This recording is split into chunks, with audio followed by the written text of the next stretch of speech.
आम्ही सारे खवय्ये। दुसरी रेसिपी असणार आहे मस्त स्वीट डम्पलिंग्स, म्हणजेच शिंगाड्याच्या पिठाचे एक असं छान गोड पदार्थ। त्याकरता आपण काय काय साहित्य घेतलंय सुरुवातीला ते पाहून घेऊ। साहित्यामध्ये आपण घेतलेलं आहे अर्धी वाटी शिंगाड्याचं पीठ, नंतर आपल्याला लागणारे खजूर आणि ओलं खोबरं समान प्रमाणात, कारण आपल्याला त्याचं स्टफिंग बनवायचं आहे, आणि आपल्याला लागणारे साजूक तूप साधारणतः 1 ते 2 चमचे। इकडे मी या कढईमध्ये पाणी गरम करायला ठेवलेलं आहे, पाणी उकळायला ठेवलेलं आहे। आपण ह्याच्यामध्ये आता शिंगाड्याचं पीठ घालूया। त्याआधी आपण एक थोडंसं साजूक तूप या पाण्यात घालू।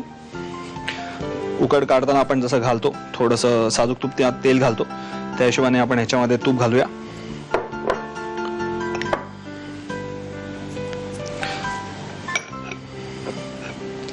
पाणी उकळलंय, आता ह्याच्यामध्ये आपण मोजून हे शिंगाड्याचं पीठ घालू। साधारणतः अर्धी वाटी आपल्याला पुरेल।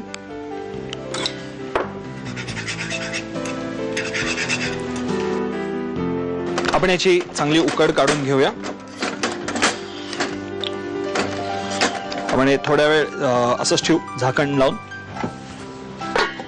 1-2 मिनिटाकरता आपण मंद आचेवरती उकड चांगली वाफून घेऊ, नंतर आज मी बंद करेन। या रेंजवरती आपल्याला आता स्टफिंग बनवायचं आहे। याच्यामध्ये आपल्याला लागेल थोडंसं तूप, साजूक तूप 1 चमचा। याच्यामध्ये आपण शिंगाड्याच्या पिठाची उकड काढलेली आहे, आज आता मी बंद केलेली आहे। ती त्याच्या वाफेमध्ये जरा छान गरम राहील आणि नंतर आपल्याला ती थोडीशी मळून घ्यायची आहे। तोपर्यंत आपण ह्याचं स्टफिंग बनवून घेऊया। स्टफिंग बनवण्याकरता मी साजूक तूप घेतलेलं आहे, ते वितळून घेतोय आधी। साजूक तूप आता वितळलेलं आहे, त्याच्यामध्ये आपण घालूया हे खोबरं। 1 वाटी ओलं खोबरं आहे किसलेलं, ते याच्यामध्ये थोडंसं परतून घेऊ आणि त्याच्यामध्ये घालूया थोडीशी खजूर। याच्यामध्ये वर्ण साखर घालायची आवश्यकता नाही असं मला वाटतं, कारण ह्याचा गोडसरपणा आहे, शिंगाड्याच्या पिठाचा गोडसरपणा आहे, त्यामुळे आपल्याला एकदम मिट्ट गोड डिश बनवायची नाही आहे। सीडलेस खजूर घेऊ शकता, काळा खजूर असतो, तुम्हाला तो पाहिजे तर तो वापरू शकता। खजुरानी या खोबऱ्याला सुद्धा एक प्रकारचं बाइंडिंग येतं, त्यामुळे आपल्याला ते स्टफिंग करायला सोपं जाईल। ऑब्वियसली हे मी उपासाकरता बनवतोय, त्यामुळे साहित्य लिमिटेड आहे, पण अर्थात तुम्हाला जर का एखादं त्याच्यामध्ये तुम्हाला आणखीन व्हॅल्यू ॲडिशन्स करायचे असेल तर तुम्ही केशर घालू शकता, जायफळ घालू शकता, किंवा तुमच्या आवडीचे ड्रायफ्रुट्स त्यामध्ये मिक्स करू शकता। Again choice is yours. Stuffing आपलं तयार झालेलं आहे, उकड सुद्धा तयार झालेली आहे। आधी उकड आपल्याला थोडीशी मळून घ्यायची, ती मी मळून घेतो। शिंगाड्याचं पीठ मी मळून घेतलेलं आहे, स्टफिंग आपलं तयार आहे। या गॅस रेंजवरती मी एक चाळणी ठेवलेली आहे, त्याच्या खाली पाणी उकळायला ठेवलं आहे, कारण आपल्याला हे डम्पलिंग्स वाफून घ्यायचे आहेत। आपण याचे थोडंसं हाताला तूप लावू शकतो आपण, कारण छान पातळ असे त्याची पारी बनवायची आपल्याला।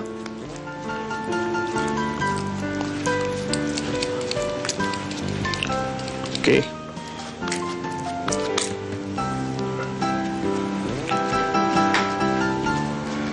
आणि याची चव सुद्धा अतिशय वेगळी लागेल, कारण आपल्या टिपिकल अशा टाईपचे डम्पलिंग्स मला वाटत नाही आपण कोणी आतापर्यंत घरी केलेले आहेत। आपण याच्यामध्ये थोडंसं सारण भरून घेऊया आणि हे फोल्ड करून टाकू करंजी सारखं।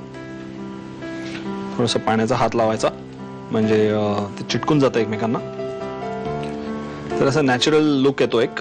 अजिबात आपल्याला फार काही स्मूथनेस किंवा सॉफिस्टिकेटेड बनवायचं नाहीये, त्याला नॅचरल लुक द्यायचा आहे, त्यामुळे त्याचं हे जे टेक्स्चर आहे ते आपल्याला आवश्यक आहे। आता तुम्ही हे तळून सुद्धा घेऊ शकता, किंवा आपण स्टीम करून घेणार आहोत, आपण स्टीम करून ह्याची चव घेऊया, त्यामुळे तुम्हाला जसं पटेल तसं तुम्ही ते करू शकता।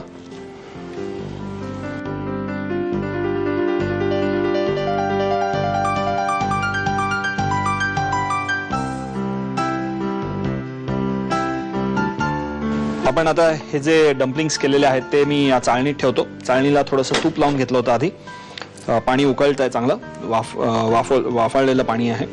हे डम्पलिंग्स आपण ह्याच्यामध्ये ठेवू, मस्त ते थोड्या वेळ उकडून घेऊया, आपण जसे मोदक उकडतो तसे। आता या लेवलमध्ये तुम्ही केळीचं पान ठेवू शकता आणि त्याला एक छान असा फ्लेवर देऊ शकता। पण मी तुम्हाला ही नुसती आयडिया दिली, तुम्ही घरी हे नक्की करून बघा. आता तुर्तास मात्र आपण हे जे डम्पलिंग्स आहेत ते चांगले शिजवून घेऊ. साधारणतः 8 ते 10 मिनिटं हे शिजायला लागतील. हे शिजून होत आहेत. तोपर्यंत तुम्हाला आज हे बनवायचं असतील तर ह्याचं साहित्य आणि कृती लिहून घेणं आवश्यक आहे. अजिबात वेळ घालवू नका, नीट साहित्य कृती लिहून घ्या. शिंगाड्याच्या पिठाचे डम्पलिंग्स बनवण्यासाठी लागणारं साहित्य: अर्धी वाटी शिंगाड्याचं पीठ, बारीक चिरलेला खजूर, ओलं खोबरं आणि 1-2 चमचे साजूक तूप. कृती: गरम पाण्यामध्ये साजूक तूप घालून त्यामध्ये शिंगाड्याच्या पिठाची उकड काढून घ्यावी. पॅन मध्ये तूप गरम करून त्यामध्ये ओलं खोबरं आणि बारीक चिरलेला खजूर घालून सारण वाफवून घ्यावं. उकडलेल्या शिंगाड्याच्या पिठाच्या पारीमध्ये खजुराचं सारण भरावं आणि हे डम्पलिंग्स 8 ते 10 मिनिटांसाठी वाफवून घ्यावेत. आम्ही